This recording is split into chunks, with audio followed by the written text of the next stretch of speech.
뭐 저희는 지방정부에 있으니까 예. 지방정부의 입장에서 보면 결국은 주인이 이제 시민이고 도에 있으면 도민이잖아요. 근데 아까 기획의 중요성을 말씀하셨지만 기획의 맹점이라고 한다 그러면 거기에 괴리될 수가 있어요. 그러니까 머릿속으로만 기획을 하다 보면 이상적인 정책은 나오는데 사실 그게 현실에 안 맞거나 이럴 수 있잖아요. 좋은 거 같은데 네가 알아서 해봐. 나는 뭐 참여 안 할 거야. 이런 경우도 있어서 참여를 많이 이끌어내야 되거든요. 그래서 정말 중요한 정책이라는 거는 진짜 살아있는 정책은 시민들과 함께하는 정책이라고 생각을 해요. 시민의 편에서. 반발 앞서가야 되지만 뭐 그런 얘기도 했죠. 스티브 잡스가 뭐 진짜 소비자들은 진짜 자기가 원하는 물건이 나오기 전까지 모른다는 얘기도 하긴 했지만 사실 기획이란 거는 진짜 중요한 기획은 시민하고 국민하고 도민하고 같이 만들어져야 되고 같이 성장해야 되고 그들의 뭐 필요한 것, 가벼운 부분이 이런 걸 긁어줘야 되거든요. 그래서 저는 현장을 굉장히 중요하다고 생각을 하고요. 아까 시장님도 현장을 많이 갔지만 현장들 이제 발을 땅에 딛고 있는 정책이 굉장히 중요하다고 생각합니다. 특히 기획하시는 분들에 있어서는 그러니까 저희가 뭐 지방정부에 있다 보니까 그런 경우가 있거든요. 중앙정부의 정책이 이상적이긴 한데 현실에 좀 안 맞는다 이런 때도 솔직히 좀 있어요. 그런 게 왜 그럴까 생각을 해보면 뭐 제 단견입니다만 너무 이렇게 책상에서만 만들어진 정책이 아닌가. 진짜 좋은 정책은 현장에 나가봐야 되고 현장에 귀 기울여야 되거든요. 그래서 저는 도에 있을 때보다 시에 와서 그런 걸 좀 많이 느꼈어요. 시에서 있다 보니까 시민들의 얘기를 진짜 많이 듣잖아요. 많이 듣고 현장을 가보면 페이퍼로 본 거하고는 체감이 많이 틀리거든요. 아까 이제 발달장애인한테 저희가 뭐 점거당하고 이런 경우도 있었는데 그 문서만 보면 발달장애인분들 되게 이게 왜 이렇게 과격하지라고 했는데 실제 나가서 그분들을 보고 얘기를 나누고 발달장애인을 어떻게 케어하는지를 보면 그런 말을 할 수가 없어요. 그거는 페이퍼에 안 나오거든요. 진짜 중증인 발달장애인들은 센터에 가보시면 여기서부터 저까지 하루 종일 뛰어요. 등치도 되게 크거든요.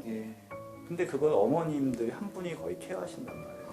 그러니까 이분들이 쌓이는 스트레스나 이 육체적인 힘듦이나 이런 거는 가서 봐도 사실은 본인이 아니기 때문에 못 느끼는데 그걸 문서만 봐서는 좋은 정책이 나올 수가 없거든요. 그래서 저는 현장을 좀 많이 보고 시민들과 국민과 도민들의 얘기를 좀 많이 들어야 좋은 정책이 나온다라고 생각합니다. 네네. 그 점을 좀 강조하고 인사 조직 관리는 좀 어떻게 하고 계신지 좀 궁금합니다. 인사 조직 관리는 사실은 공무원사에서 가장 중시되는 것 중에 하나가 연공서열인데 저는 연공서열로 하면 안 된다고 생각을 해요. 물론 똑같이 뭐 예를 들면 A 팀장님과 B 팀장님이 똑같이 일을 했다, 비슷한 정도 일을 했다 그러면 A 팀장님 연공서열이 조금 된다 그러면 그런 경우는 모르겠지만 사실은 공직사회에도 좀 경쟁이나 이런 게 또 어느 정도 도입이 돼야 되고 정말 잘했으면 연공서열과 상관없이 발탁도 해야 된다고 생각하거든요. 정말 성과를 낸 직원들은 성과를 냈는데 우리 조직이 그런 경우가 많잖아요. 성과를 냈음에도 불구하고 너는 아직 젊으니까 뭐 성과급이나 연공서 뭐 금평은 조금 뒤로 빼자.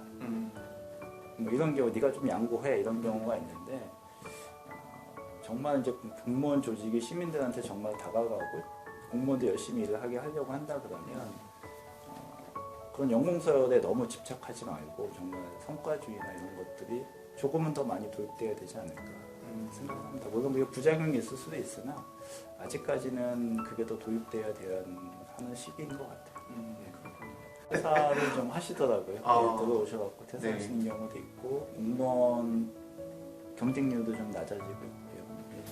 그게 정상인 것 같긴 해요. 왜냐하면 우수한 인재들이 다 공직으로 모이는 거는 좀 바람직하지 않죠. 민간 분야로 많이 나가야 되니까. 그들한테 가는 거잖아요. 그렇기 때문에 변화는 외부가 변화하기 때문에 저희도 거기서 살아남기 위해서라도 그다음에 질 좋은 서비스를 제공하기 위해서라도 저희가 변화해야 되는 게 맞는 것 같고요. 저런 것들도 처음에 해보면 아까 제가 먼저 좀 바꾸려고 했다는 게 너는 안 바꾸면서 왜 내 것만 바꾸라 그래. 네가 먼저 해봐 라고 얘기하는 직원들이 많이 있을 것 같아서 먼저 솔선수범하는 게 중요한 것 같아요. 중요한 거 하고 이렇게 할 수 있잖아요. 시장님도 바꿨어. 예. 부시장도 바꿨어. 예. 그 바꾸고 나니까 여러분들 편하지 않습니까? 뭐 사실은 뭐 그 얘기를 해서 이 방을 바꾸고 나서 회의실을 바꾸면 누가 쓰겠냐고 얘기를 했거든요. 지금 아마 제일 많이 쓸 거예요. 예, 예. 하루에도 몇 번씩 회의가 있는 공간이니까 사실 큰 뭐 위원회 하는 회의실보다 더 많이 쓸 겁니다. 식생활 하면서 일단은 뭐 진짜 공정하게 좀 하자라는 생각을 좀 많이 했었고요. 제 스스로 뭐 좌우명이라면 좌우명이라고 하는 게 뭐 저한테는 좀 엄격하고 남한테는 조금 더 좀 저한테는 좀 엄격하고 다른 직원이랑 얘기할 때는 좀 경청을 좀 많이 하고 좀 듣고 좀 그렇게 살려고 노력은 했는데 음악생활을 하고 있는 그렇게 하고 있는지 잘 모르겠습니다. 경청 소통이 참 이렇게 어려운데 노하우가 있으실까요? 어떻게 잘 듣는 방법이? 저는 제가 늘 틀릴 수 있다고 생각을 해요. 저도 늘 틀릴 수 있다고 생각을 좀 많이 해서 얘기를 듣고서 틀리면 언제든지 저는 바꿀 준비가 돼 있는 사람이기 때문에 그 경청하는 방법은 내가 무조건 맞다고 해서 물론 이제 소신과 확신을 가지고 끌고 나갈 때도 있죠. 앞에서 끌고 나갈 때도 있는데 그런 소신과 확신은 정말 내가 연구도 많이 하고 얘기도 다 듣고 나서 제가 이제 결정을 하는 것이고요. 듣는 단계에서는 제가 틀릴 수 있다고 생각을 많이 합니다. 틀릴 수도 있고 더 좋은 대안도 있을 수 있다고 생각하기 때문에 그런 대안을 갖고 있으면 그럼 고치면 되잖아요. 행정에 있어서 좋은 점 중에 하나는 베끼는 것, 베껴도 좋고요. 좋은 정책을 베껴도 누가 저작권 문제 얘기하지 않고 우리 시의 정책을 이 시가 벤치마킹했다고 해서 좋아하거든요. 그리고 뭐 틀린 거 있으면 봐도 수정하면 그거에 대해서는 또 다 인정을 해주고 하니까 그런 생각을 많이 합니다. 이렇게 늘 나만 옳다는 생각이나 이런 것들이나 뭐 잘못된 신념 이런 거에 너무 갖게 되면 이게 방향성은 맞다 그래도 직원들하고 함께 가기 참 어렵거든요. 또 어떤 경우에는 방향성 자체도